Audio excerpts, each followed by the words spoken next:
Selamat pagi anak-anak ibu dan salam sehat untuk kita semua. Anak-anak ibu, tetap ibu ingatkan dimanapun kita berada supaya tetap menjaga prokes. Karena yang menentukan kita mau sehat atau tidak adalah diri kita masing-masing. Nah, ini contoh bagaimana cara mencuci tangan yang baik.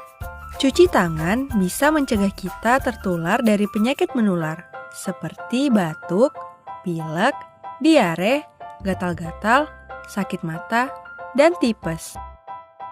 Di telapak tangan terdapat 39.000 hingga 460.000 kuman. Kuman ini bisa berkembang sampai 2 kali lipat dalam hitungan menit loh. Kuman tersebut bisa bertahan hidup sampai 3 jam di tangan. Biasakan mencuci tangan pada saat sebelum makan dan sesudah makan, sesudah buang air,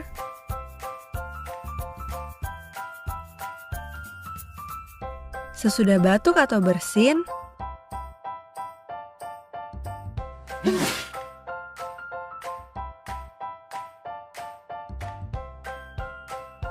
setelah memegang sampah,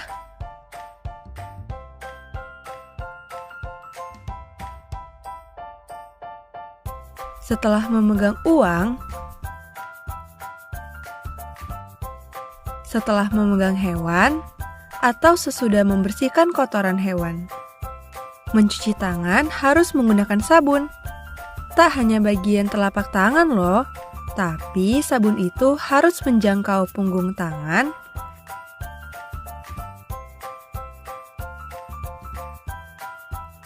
sela-sela jari, bagian dekat kuku, sampai ke pergelangan tangan. Sabun bisa membantu menghilangkan dan membunuh kuman penyakit dan berbagai kotoran dari kulit.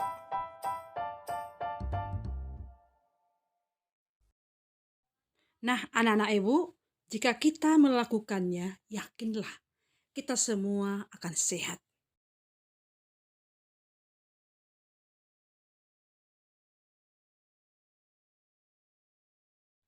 Hari ini materi kita bab 1 subtema D beriman Kristiani.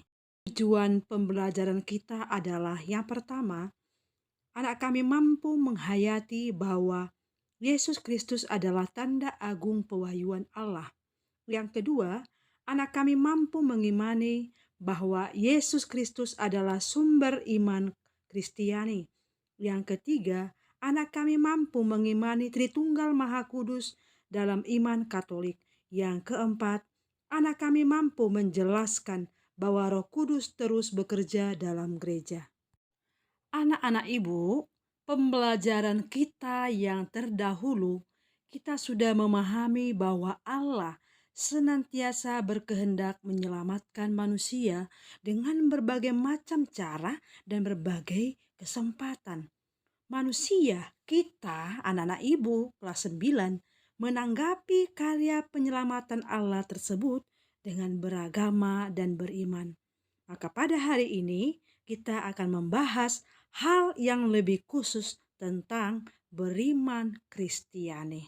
Anak-anak ibu, sekarang mari kita lihat di buku paket kita halaman 24 dengan judul Membela Diri. Mari kita baca masing-masing supaya kita semakin memahami apa pesan dari cerita membela diri.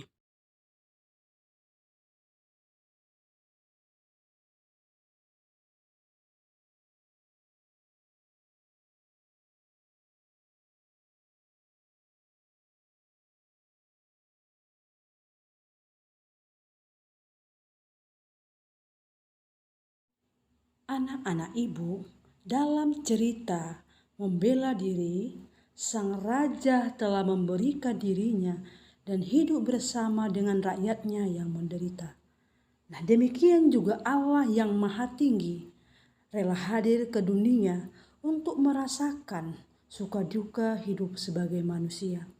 Puncak pemberian diri Allah adalah putranya Yesus Kristus. Umat Kristiani menghayati karya penyelamatan Allah yang paling nyata tampak dalam diri Yesus Kristus. Maka Yesus Kristus adalah sabda yang menjadi daging, diutus sebagai manusia kepada manusia, menyampaikan sabda Allah. Bisa kita lihat dalam perikop, yaitu Injil Yohanes bab 3 ayat 34, dan menyelesaikan karya penyelamatan yang diserahkan Bapa kepadanya. Anak-anak ibu, bagi umat Kristiani, Yesus Kristus menjadi tanda agung pewahyuan Allah. Bisa kita baca dalam surat Paulus kepada orang Ibrani, bab 1 ayat 2 dikatakan, pada zaman akhir ini Allah telah berbicara kepada kita dengan Dia yang adalah anaknya. Maksudnya anak-anak ibu, dalam dan melalui Yesus, Allah memperkenalkan diri secara paling sempurna. Dalam diri Yesus, Allah yang tidak kelihatan menjadi nyata. Ia tidak hanya mengajarkan Allah yang mengasihi, melainkan Ia sendiri mengasihi. Yesus tidak hanya mengajarkan Allah yang pengampun, Dia sendiri mengampuni. Wahyu Allah dalam diri Allah tidak hanya merupakan ajaran atau janji, tetapi Allah sendiri yang langsung bertindak menyelamatkan umat manusia dapat dilihat dan dirasakan. Janji Allah untuk menyelamatkan umat manusia terlaksana secara penuh dan nyata dalam diri Yesus Kristus. Ia adalah Immanuel, yang berarti Allah beserta kita. Yesus sebagai pengantara antara Allah dan manusia yang walaupun wafat namun tetap hidup dan berkarya di dunia ini melalui Roh-Nya.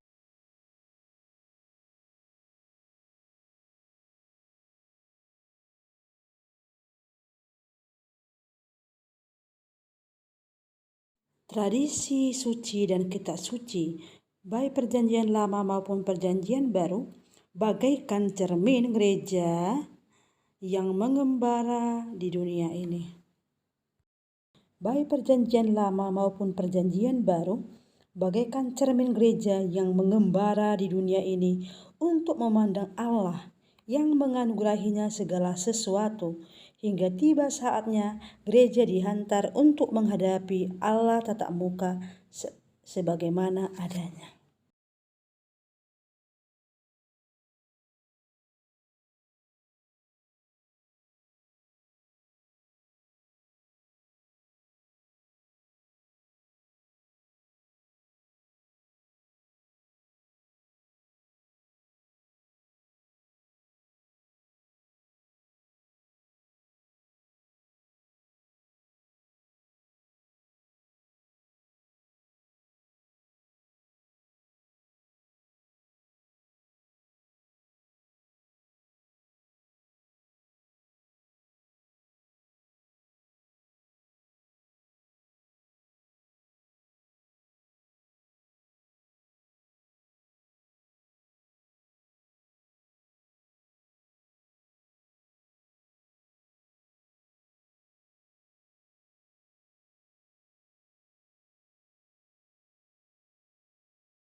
Anak-anak ibu, secara singkat, iman Kristiani dirumuskan dalam syahadat atau kredo atau pengakuan iman.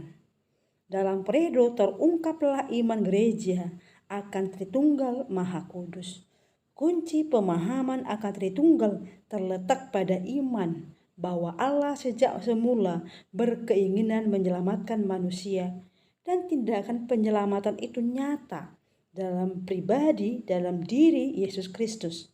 Namun tidak berhenti di situ, sebab setelah Yesus Kristus wafat dan bangkit serta naik ke surga, Allah tetap bekerja menyelamatkan manusia berkat Roh Kudus yang dicurahkan pada setiap orang. Orang beriman Kristiani sejati adalah orang yang hidup dan tindakannya diwarnai juga dimotivasi oleh iman Kristianinya. Orang beriman Kristiani sejati adalah orang yang hidup dan tindakannya diwarnai dan dimotivasi oleh iman Kristiani. Seorang beriman Kristiani adalah seseorang yang religius, yaitu orang yang selalu menyadari bahwa seluruh peristiwa hidupnya merupakan karya Kristus yang menyelamatkan. Hidup beriman Kristiani meliputi beberapa aspek. Aspek yang pertama, pengalaman religius yang merupakan pengalaman di mana manusia sungguh menghayati karya dan kebaikan Allah. Ini berpuncak dalam diri Yesus Kristus, dan karena pengalaman itu manusia sampai pada kemauan bebas untuk menyerahkan diri kepada Kristus.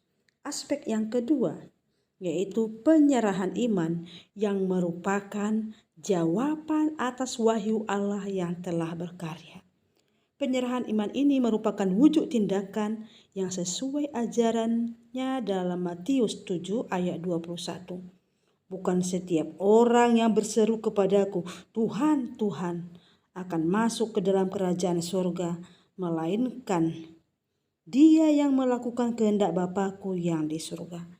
Nah, lalu aspek yang ketiga adalah aspek pengetahuan iman, di mana menuntut seorang umat Kristiani untuk terus-menerus dan semakin mampu mempertanggungjawabkannya.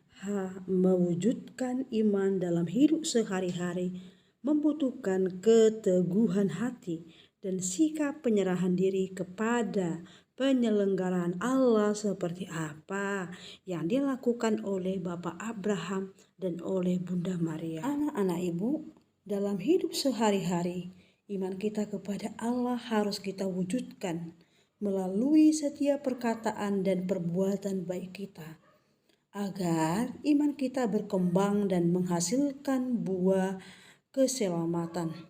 Nah, ada beberapa yang dapat kita lakukan agar iman kita semakin berkembang. Apa contohnya? Yang pertama, selalu mengikuti perayaan Ekaristi dan pada hari Minggu dan hari-hari yang diwajibkan. Apalagi sekarang masa pandemik, ikutilah misa ketika ada tatap muka, hadirlah di gereja.